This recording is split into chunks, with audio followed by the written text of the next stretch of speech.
Hello and welcome to another episode of Betting People. Today I'm very pleased to be joined by Terry Norman, who has an extensive background in not only racing media but also by working with some of those famous jockeys in recent flat history, including Oisin Murphy, Jason Weaver, Kevin Darley and Kieren Fallon. Thanks so much for joining us, Terry. Good morning, Will. You okay? I'm very good, actually, and I'm very pleased to have you here. So just want to go to the beginning of your time in racing, because it wasn't originally the plan for it to be your career. Apparently you had aspirations to be a footballer at one point. Blimey, we're going back a few years now. Actually, I came very close to getting a professional contract. 16, I played for a Sunday side called Ripaway Newham, which was in East London, probably the best Sunday side there. And my claim to fame, if that's what you want to call it, is that I used to play left back, and the guy that played right back was Paul Parker. Now, Paul Parker, at the age of 16, was so good. We were very similar in stature. Both of us were quite small, both quite quick, except Paul Parker was a lot better. 18, Paul Parker went to Fulham, eventually ended up at Man United, and I think he played 19, 20 times for England. I went a less conventional route. I went to York City. And at 18, I had 2 reserve games. I was on the cusp of getting a professional contract. And then I bumped quite literally into a very big guy called Sam Allardyce. Now, Sam Allardyce was coming to the end of his career, and we had a game at Bolton, reserve game at Bootham Crescent. It was my 3rd game, I think, or 4th game for York City. And Sam, who would have been 34, 35, so he was coming to the end. I was 18. He came up for a corner and he hit me so hard, if the net hadn't have been there, I probably would have ended up in Doncaster. He broke 3 of my ribs. Oh. I literally didn't play for 2 months. I couldn't breathe for about 3 weeks. Didn't get the contract at York City. And bearing in mind, when you're 18 and you kind of think you're going to get one, it was devastating. 6 weeks later, I think it was probably a little bit longer than that, I got a call from Southend. And at the time, the Southend manager was Bobby Moore. So I went down to Southend for a trial there. Bearing in mind, I'm coming up to 19 now. So in them days, if you didn't really get a contract by that time, you were kind of non-league football. Got to Roots Hall, played really well. Second half, I broke my leg in 3 places. Tibia, fibia. I was out for 6 months, and then kind of decided that maybe the gods were telling me that I weren't going to be good enough. But I nearly got there, nearly did. But then that's when I kind of decided, I was doing journalism anyway when I was at school, kind of put it on hold because I wanted to play football, and then kind of went through a back door and gradually progressed up to what I eventually started to do. It was a long way, but I was devastated. At 18, I genuinely thought I'd be a professional football player. I mean, I played again. When I went to the Life, we played in the team there, and I played at a decent level, but never up. Once you kind of lose your speed, which is what I did, which was my main forte, because I wasn't the strongest and I wasn't the biggest, I kind of realised then that, as I tend to do with a lot of things I've done in my career, if I'm not going to be good at what I'm going to do or not be the best, then I'd rather try and do something else, which is what then I went on to do. And you got a break into racing, which is where you moved to, through the Wembley Greyhounds. Tell us more about that. Well, eventually, when I first went, after I gave up football professionally, I got a job. There used to be a bookmaker called William Massey, which used to be in Bow Road, funny enough. I went there, 18 and a half, I think 19, learned how to settle properly, could have gone into bet shop management. Didn't quite fancy the idea of that. So I eventually answered an ad at Romford, actually, before I went to Wembley, just to work in the office. I love greyhound racing ever since I was a kid. I used to go Hackney with my mum and my dad. So I got a job in the racing office to Romford initially. For 3 years I worked there, built my way up to assistant racing manager, learned how to grade the cards, which will come on to the love of American horse racing and Southwell later on, because primarily with greyhound racing, it's all about times, sectional times, run styles. From there, I went to Wembley. I was Wembley for 4 years. Anybody that actually follows greyhound racing will know of the great Ballyregan Bob, where they had a showdown one night at Wembley between Ballyregan Bob, Glenowing Queen, Trackman, and an enigma called Skirlow Champ.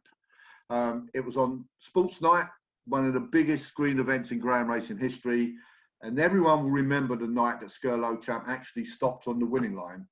What a lot of people probably won't realise was I was the one that actually carried him off the track. The downside is, in them days, not so much now, I used to have a Kevin Keegan perm. So there was a great picture in the next day's paper of the Daily Mirror, and it says, Hazel Dixon carries off Skirlow Champ. They thought I was the actual daughter of one of the trainers at Wembley because I had permed hair. Yeah, it's amazing. I love Wembley. I loved there, but to be fair, I always wanted to move back into journalism. So I think 88, 87, 88, I got offered the chance to go and work on the greyhound desk at the Sporting Life. It was at New Fetter Lane in them days. And I stayed at Wembley, Sporting Life for 10 years. The difference was, even though I enjoyed greyhound racing, I always wanted to move into horses.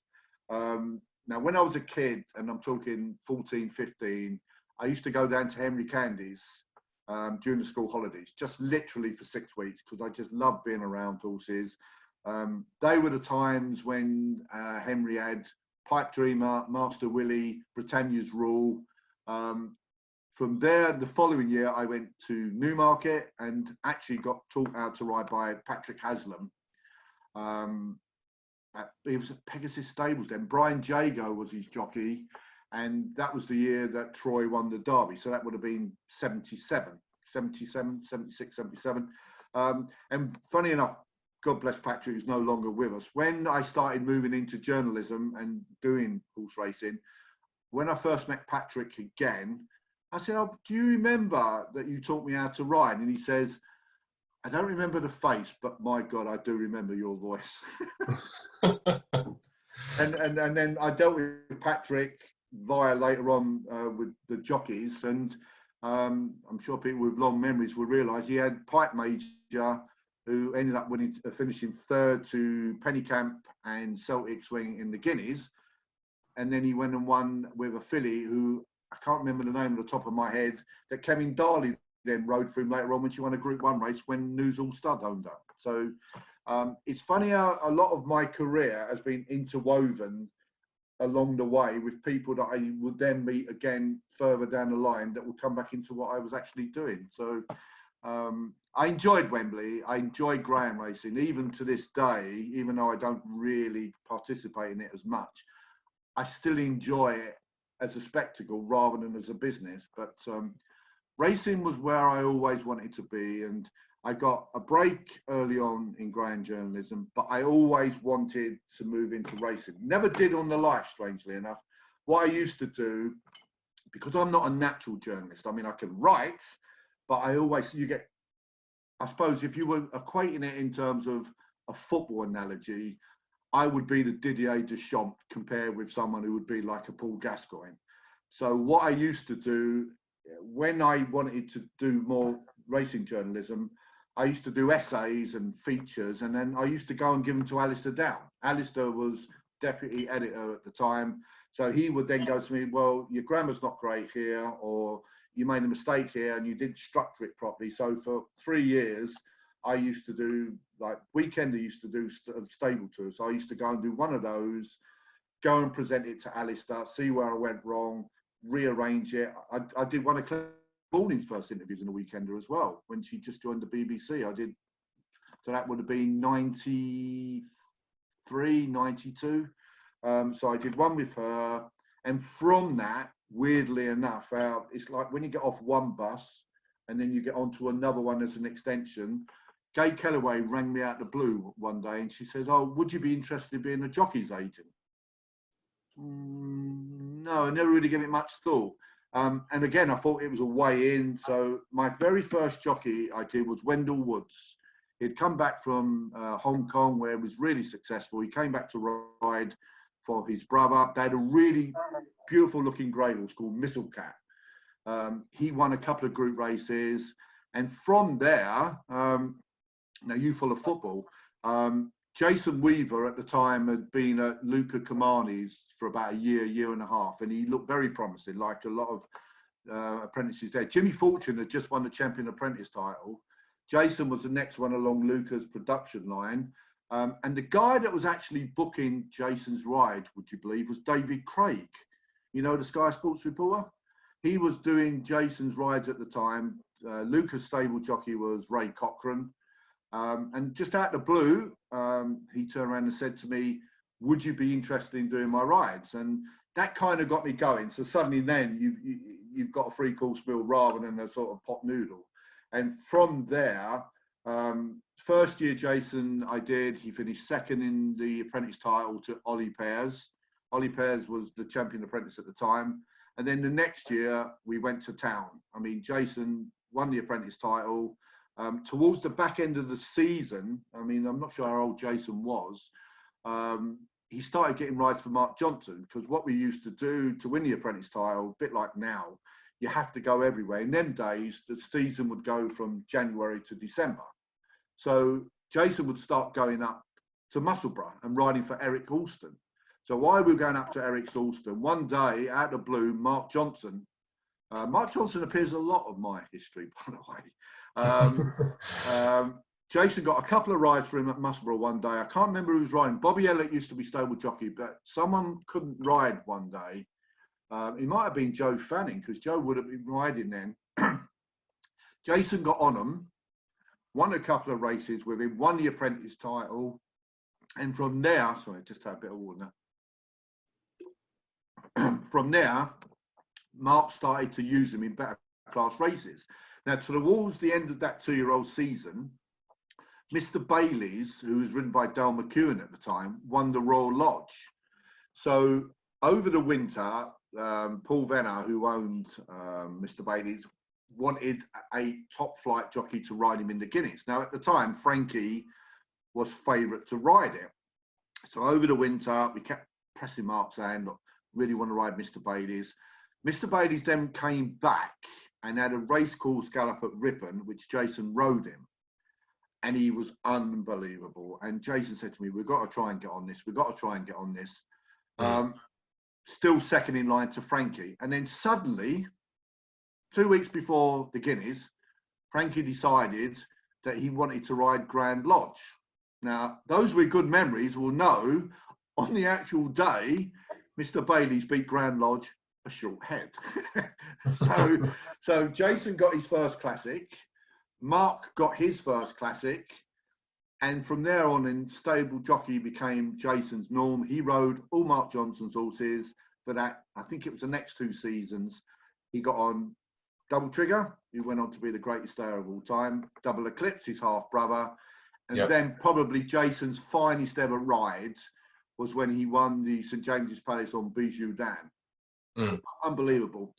And then we had the brain freeze, because Mr. Bailey's went from the Guineas to the Derby. Now, I mean, you're a lot younger than me, but the talk of the Derby of that year was Jason deciding at the 3 furlong pole that let's go for glory. Even to this day and age, Mr. Bailey's has still done the quickest sectional time between the 3 furlong and the furlong pole. I think it was going back when you go back and watch the races, it's like something like 23-2. He just took off, didn't stay, and then Herhab come up his inside and done him for stamina in the end of the day. But that was probably one of Jason's worst rides. But some of the rides from the front he did was amazing. And then unfortunately, with a lot of flat jockeys, Jason's weight started to become an issue. And in the end, I think he got another 2 seasons and then he retired. But the weird part about Jason was because he struggled with his weight, he used to rent a house just outside Newmarket, one of the studs, I think it was Stepsworth. It was a long time ago. So we're talking about 94, 95. So ultimately, we used to have meetings. But the problem is Jason always wanted to have a meeting while he was having a bath. because he was sweating so much. The downside is Jason never used bubble bath. So I used to sit in his bathroom while he was sitting in the bath. And it's a bit like trying to find when there's an elephant in the room. You're trying to look everywhere where you shouldn't be looking. And all I can say to this day is, Jason has got 2 kids. I can now understand totally why they're a lot taller than him. Totally. Just by seeing him in the bath. Well, that is quite a note from which to end part 1 of Betting People with Terry Norman. Thanks for that fantastic anecdote, Terry. More to come in part 2.